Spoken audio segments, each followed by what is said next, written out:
तो हम बात हम बात करते हैं न्यूक्लियर फोर्स की। न्यूक्लियर फोर्स क्या है? न्यूक्लियर फोर्स का मतलब होता है कि जो हमारे न्यूक्लियस में न्यूट्रॉन प्रेजेंट हैं या हमारे प्रोटॉन प्रेजेंट हैं, जिनको कंबाइंड रूप से हम न्यूक्लियन बोलते हैं, उन दोनों को जो टाइटली बाउंड रखता है उस छोटे से टीनी पार्टिकल के अंदर, टीनी स्फेयर के अंदर, ये हमारा एटम है, ये हमारा न्यूक्लियस है। और न्यूक्लियस का साइज 10⁻⁻15 मीटर है, बहुत छोटा साइज है। इसके अंदर प्रोटॉन भी हैं और न्यूट्रॉन भी हैं। अगर आप यहाँ देखें कि प्रोटॉन प्रोटॉन हैं, ये दोनों पॉजिटिवली चार्ज हैं, तो इनके बीच में एक रिपल्सिव फोर्स भी काम करता होगा। रिपल्सिव फोर्स भी काम करता होगा, कहीं ना कहीं तो करता ही होगा, भले ही स्मॉल अमाउंट में करता हो। तो अगर रिपल्सिव फोर्स है तो ये एक जगह पे बाउंड हो नहीं सकते। तो न्यूक्लियर फोर्स क्या है कि एक ऐसा अट्रैक्टिव नेचर का फोर्स। अट्रैक्टिव नेचर कैसे पता लगे हमें? मैंने अभी आपसे जिक्र किया था कि binding energy per nucleon to, जो न्यूक्लियन नंबर यानी एटॉमिक मास नंबर के बीच हमने ग्राफ बनाया था, तो उसमें मिला हमें कि जो एनर्जी थी, बाइंडिंग एनर्जी पर न्यूक्लियन, वो पॉजिटिव नेचर की थी, जो इस ओर इशारा करती है, ये आइडेंटिफाई करती है कि जो फोर्स लगेगा इनके बीच में, न्यूक्लियन के बीच में, वो अट्रैक्टिव नेचर का होगा। तो यहां जो फोर्स लगा, न्यूक्लियर फोर्स, उसकी नेचर होगी अट्रैक्टिव नेचर, अट्रैक्टिव नेचर। लेकिन हम देख पा रहे हैं न्यूट्रॉन न्यूट्रॉन तो क्या है, न्यूट्रल पार्टिकल हैं, इनके बीच में कूलम्ब फोर्स ऑफ इंटरेक्शन तो हो ही नहीं सकती। लेकिन प्रोटॉन प्रोटॉन दोनों पॉजिटिव हैं और एक छोटे से पार्ट में बहुत क्लोज हैं, तो कहीं ना कहीं इनके बीच में कूलम्ब इंटरेक्शन लगती होगी, कूलम्ब फोर्स लगता होगा। तो कूलम्ब फोर्स है वो सेम चार्ज में रिपल्सिव होता है। कहीं ना कहीं ये न्यूक्लियर फोर्स है, इसको ओवरकम कर देता है, इस रिपल्सिव फोर्स को बहुत ज्यादा ओवरकम कर देता है, जिसकी वजह से ये रिपल्सिव जो कूलम्ब रिपल्सिव फोर्स है बिटवीन द पॉजिटिव चार्ज, वो नेग्लिजिबल हो जाए as compared to this force.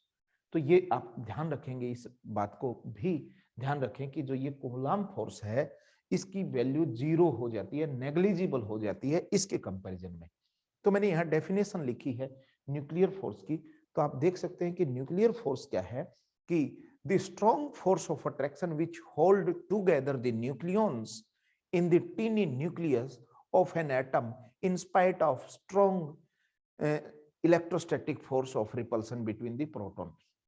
यानी न्यूक्लियर फोर्स एक ऐसा अट्रैक्टिव स्ट्रॉन्ग फोर्स है जो इस रिपल्सिव फोर्स को भी ओवरकम कर देता है। और दूसरी भाषा में हम ये कह सकते हैं, इसकी एक जो छोटी सी डेफिनेशन लिखनी हो, बिल्कुल इजी डेफिनेशन लिखनी हो, तो ये है the force which mutually bound, और इसकी डेफिनेशन है the force which mutually bound nucleon nucleons inside the nucleus inside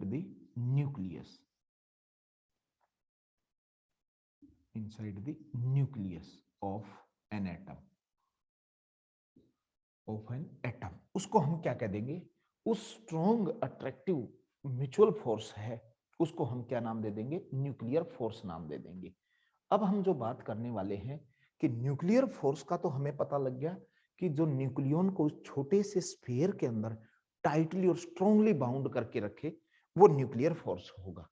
अब इसकी कुछ प्रॉपर्टीज हैं, इसके जो आप कह सकते हैं प्रॉपर्टीज ऑफ न्यूक्लियर फोर्स जो जनरली पेपर में पूछी जाती हैं। क्वेश्चन कैसे हो सकता है कि define nuclear force and write down its properties. पहली प्रॉपर्टी एक एक करके हम पढ़ने की कोशिश करेंगे। अभी हमने देखा कि न्यूक्लियन जो थे वो प्रोटॉन भी है और न्यूट्रॉन भी है। प्रोटॉन पॉजिटिवली चार्ज है, न्यूट्रॉन न्यूट्रल है।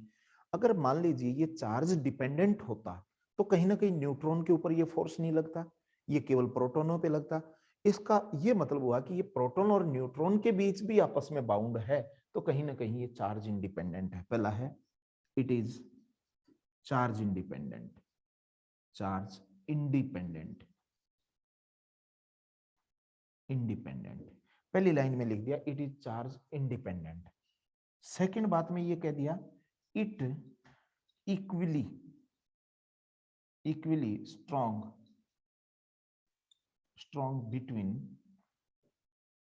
Between proton proton comma proton neutron comma neutron and neutron. ये इक्वली स्ट्रांगली बाउंड होता है प्रोटॉन प्रोटॉन के बीच में, प्रोटॉन और न्यूट्रॉन, न्यूट्रॉन और न्यूट्रॉन के बीच में। तीसरी बात ये है इसके लिए कि ये चार्ज इंडिपेंडेंट है और इक्वली बाउंड होता है, इक्वली टाइटली बाउंड होता है between the different nucleon. Third बात है कि it is short range force, short range force. इसको समझ ले, शॉर्ट रेंज का मतलब क्या हुआ कि मान लीजिए एक प्रोटॉन ये है, इसके इधर भी प्रोटॉन है, इधर न्यूट्रॉन है, इधर भी न्यूट्रॉन है, इधर भी प्रोटॉन है। ये एक स्फीयर वाला पार्ट हो गया। अगले राउंड में फिर मान लीजिए प्रोटॉन न्यूट्रॉन ऐसे है। तो ये जो सेंटर वाला प्रोटॉन है ये अपने साथ वाले के ऊपर तो फोर्स लगा सकता है यहां तक तो, लेकिन ये वाला इस तीसरे के ऊपर नहीं लगा सकता, यानी अल्टरनेट पे ये इसकी रेंज है वो 0 हो जाती है, इसलिए इसको हम क्या बोलते हैं, शॉर्ट रेंज होता है। नंबर 4 है it is strongest, it is strongest force in nature, force in nature, यानी इस नेचर में सबसे स्ट्रॉन्ग फोर्स है ये। यानी बाकी जितने भी फोर्स हैं नेचर में, कितने फोर्स हमारे, 4 फोर्स हैं, उन 4 फोर्सों में ये फोर्स है वो सबसे मजबूत होता है, ये ध्यान रखना है। एक बात और है इसकी कि जो ये फोर्स है ये किसके ऊपर डिपेंड करेगा, ये ध्यान रखना। एक और बता देता हूं मैं, नंबर 5 पे it is attractive in nature, it is attractive in nature. एक ये भी बात है कि अट्रैक्टिव नेचर का होता है। नंबर 6 बात है it do not obey inverse square law, do not obey inverse square law, square law. Inverse square law का मतलब क्या था, हमने कूलॉम फोर्स के बारे में पढ़ा फर्स्ट चैप्टर में, फिर हमने मैग्नेटिक फोर्स के बारे में देखा। तो वो दोनों फोर्स क्या थे, जो उनके बीच सेपरेशन होता है उसके स्केयर ऑफ इनवर्स पे डिपेंड करते हैं। इसको बोलते थे हम इनवर्स स्केयर लॉ। यानी कोई भी फोर्स है अगर वो हो, उनके सेपरेशन जो डिस्टेंस है उसके स्केयर के इनवर्सली प्रोपोर्शनल हो तो उसको हम इनवर्स स्केयर लॉ बोलते हैं। तो ये उसको ओबे नहीं करता। नंबर 7 पे हम बात करें तो 7 पे बात ये है कि ये स्पिन डिपेंडेंट होता है, it is spin dependent force, spin dependent force. ये स्पिन डिपेंडेंट फोर्स भी है। नंबर 8 पे इसकी प्रॉपर्टी लिखें, 8 नंबर पे, तो 8 नंबर पे ये प्रॉपर्टी है इसकी कि ये अट्रैक्टिव तो है, ये रिपल्सिव भी बिहेव करता है। और रिपल्सिव बिहेव करता है ये अगर इसकी रेंज है, if distance less than 0.5 fermi, fermi का मतलब 10⁻⁻15 metre. If distance less than 0.5 fermi it is repulsive in nature. अगर इससे कम डिस्टेंस होता है तो ये रिपल्सिव है। एंड 9 नंबर पे ग्रेटर कह सकते हैं, if distance greater than 0.5 fm it is attractive in nature, it is attractive in nature। ये भी एक इसकी कंडीशन है, अगर डिस्टेंस इससे कम है तो ये रिपल्सिव नेचर का है, और इससे ज्यादा हो गया तो ये अट्रैक्टिव नेचर का फोर्स हो जाएगा। इतनी सी हम इसकी अगर प्रॉपर्टी याद करेंगे तो ये काफी प्रॉपर्टियां हैं। और एक बात और याद कर लो, तो ये जो इनवर्स केयर होता है इससे जुड़ी हुई एक प्रॉपर्टी है 10 नंबर पे, it is not central force.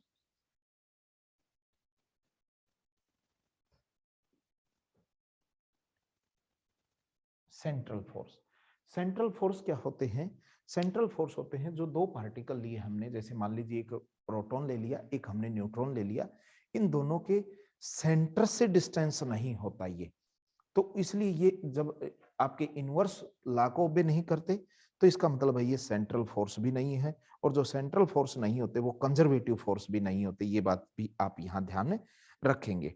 तो ये इतनी सी मुख्य मुख्य इसकी हमने मेन मेन प्रॉपर्टीज को स्टडी किया कि ये इसमें प्रॉपर्टी आ जाएंगी। और अगर इसमें आप देखना चाहें तो अब एक कारण है कि इसका नेचर, आप इसका एक बार स्क्रीनशॉट ले लें ताकि आप नोट्स बना लेंगे।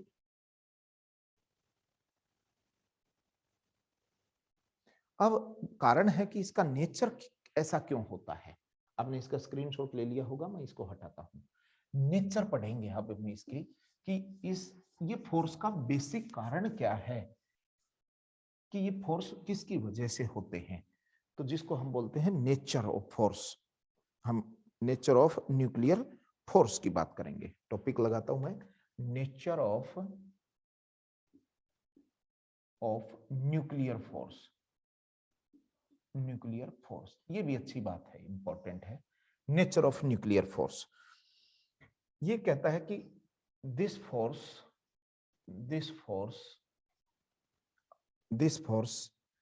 Between nucleon arise, this force between nucleon arise due to continuous exchange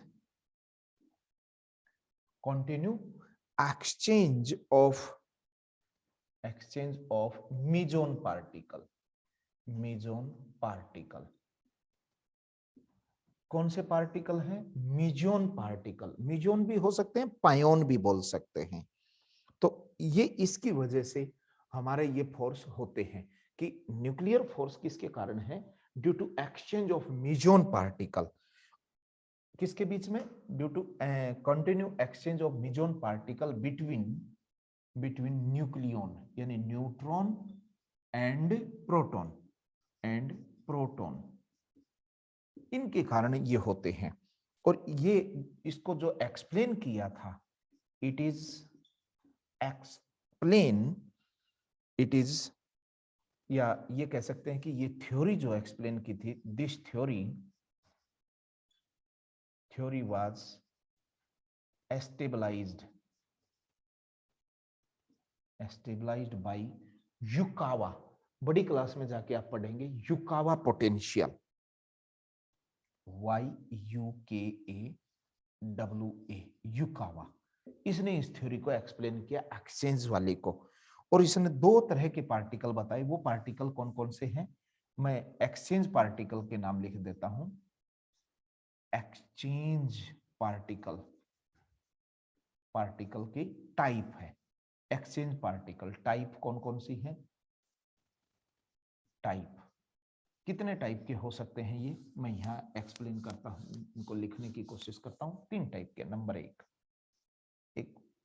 पहला है न्यूट्रल पार्टिकल जिसको पाई जीरो कहते हैं। दूसरा है पॉजिटिव जिसको हम पाई प्लस कहेंगे। और तीसरा हो गया नेगेटिव जिसको हम पाई नेगेटिव कहते हैं। ये 3 पार्टिकल हैं जो आपस में एक्सचेंज करेंगे, जिसकी वजह से ये स्टेबिलिटी बनती है। अब न्यूट्रॉन और प्रोटॉन की जो रेशियो होती है, ये भी स्टेबिलिटी को एक्सप्लेन करने के काम आती है।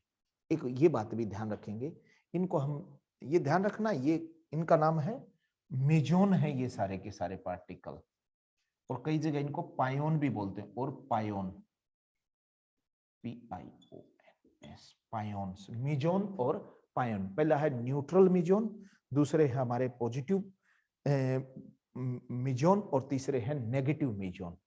एक बात चलती है कि ये कैसे कन्वर्ट होते हैं, तो हम वो थ्योरी भी मैं आपको एक्सप्लेन कर देता हूं कि किस तरीके से ये एक दूसरे में कन्वर्ट होते हैं। मैं यहां समझा देता हूं कन्वर्जन या एक्सचेंज देख लीजिए ताकि आपको क्लियर हो जाए एक्सचेंज कैसे होते हैं। एक्सचेंज एक्सचेंज कैसे होगा?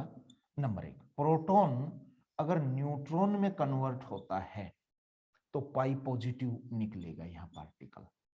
उल्टा कर लें, अगर न्यूट्रॉन प्रोटॉन में कन्वर्ट होता तो पाई नेगेटिव निकलेगा। अगर प्रोटॉन प्रोटॉन में ही कन्वर्ट हो जाए तो पाई न्यूट्रल पार्टिकल जनरेट होंगे। इस तरीके से इनमें एक्सचेंज होता है।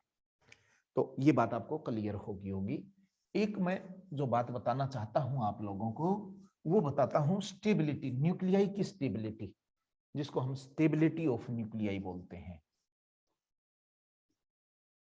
Stability of nuclei,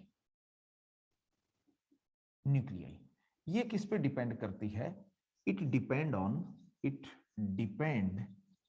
on neutron to proton ratio. Proton ratio ये इस पे डिपेंड करती है। यानी ये क्या बन गया? ऊपर तो न्यूट्रॉन, नंबर ऑफ न्यूट्रॉन कह लो, नंबर ऑफ न्यूट्रॉन, और नीचे आ जाएंगे नंबर ऑफ प्रोटॉन। प्रोटॉन यानी ये n है और ये आपका p कह लो इसको, n अपॉन p के ऊपर डिपेंड करेगी। Number of neutron to number of proton, जिसको n अपॉन जेड भी कह सकते हो आप लोग, अगर चाहें तो इसको n अपॉन जेड भी कह सकते हैं। इसका नाम होता है n अपॉन जेड रेशियो, क्योंकि प्रोटॉन क्या होते हैं? इसको बोलते हैं n अपॉन जेड रेशियो। अब ये दो कैटेगरी में हो जाएगी, for lighter nuclei, lighter nuclei, और एक आ जाएगी for heavier nuclei, for heavier nuclei. दो तरह की रेशियो होती है। अगर आपकी न्यूक्लियाई लाइटर है, ध्यान रखना इस बात का, अगर आपकी लाइटर न्यूक्लियाई है तो n और z की रेशियो है वो 1 होती है, यानी n is equal to Z होगा। इसका सिंपल सा मीनिंग हुआ कि n upon Z ratio is equal to 1। अगर आपकी हैवियर न्यूक्लियाई है तो n ग्रेटर देन z, यानी इसका ये मीनिंग हुआ कि n अपॉन जेड की रेशियो है वो 1 हो जाएगी। जेड क्या है? या नंबर ऑफ प्रोटॉन को रिप्रेजेंट करेगा। ये इस तरीके से इसका आप स्क्रीनशॉट ले लें तो काफी अच्छा है ये भी क्वेश्चन। अब एक बात और ध्यान रखनी है कि अगर आपके इवन ओड का कंसेप्ट आ जाए, जिनमें आपके एक इवन और एक ओड हो, वो भी अनस्टेबल होती हैं। जिसमें ओड ओड हो वो सबसे ज्यादा आपकी अलग से टाइप हो जाएंगे। एक शब्द चलता है पैकिंग फ्रिक्शन, एक और टॉपिक मैं इसमें समझाने की कोशिश करता हूं आपको, पैकिंग फ्रिक्शन। इसका आप स्क्रीनशॉट ले लें एक बार ताकि नोट्स बना ले। पैकिंग फ्रैक्शन बोलते हैं, पैकिंग फ्रैक्शन। ये क्या चीज है ये आप समझने की कोशिश करें। ये भी एक रेशियो है किसकी? मास डिफेक्ट की मास नंबर के साथ पैकिंग फ्रैक्शन होती है। अगर ये आप इसकी वैल्यू रखना चाहें, पैकिंग फ्रैक्शन को F से लिखते हैं। ये क्या है? Ratio of mass defect to atomic mass number, atomic mass number. अगर कभी कोई न्यूमेरिकल में पूछ ले इसको, मास डिफेक्ट क्या था? m माइनस ए, और ये होता है a। इसको आप पैकिंग फ्रैक्शन बोलते हैं।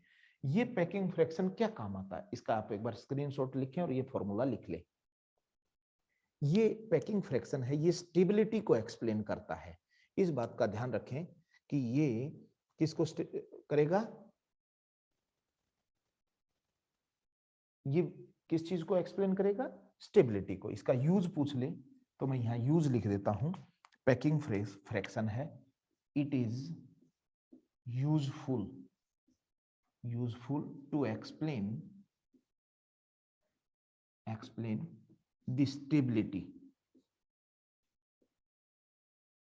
The stability of nuclei, nucleus. ध्यान रखना रिलेशन क्या है स्टेबिलिटी से, stability inversely proportional to packing friction,